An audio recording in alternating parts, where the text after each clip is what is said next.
Nakarating din tayo sa dulo. Yes. At natapos natin ito. Yeah. Sa tulong ng ating Coach. Coach. sarili, syempre. Ha? Hindi. Sabi Sabi muna, kasi nag-effort tayo. Pero mas pasalamat sa ating Sa Lord. staff. Kasi sinunod natin, sinunod nila tayo. Arigato gozaimasu. Arigato gozaimasu. Pero nagawa natin itong lahat dahil lang talaga sa isang tao. At sino yon? Si Lucky Me.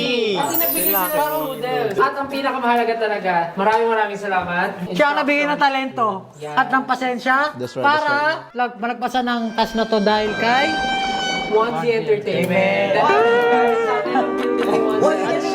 Arigato gozaimasu. Patunay lamang na habang buhay ay may Asa. habang buhay ay may Asa. kain. At may pagkain. At dahil may pagkain sa harap natin, habang buhay may mamahal. may Pag-asa. may paglunok. Dahil may pagkain. Pero pasalamatan natin ang ating head coach, Yes. Ken. Ken. Dahil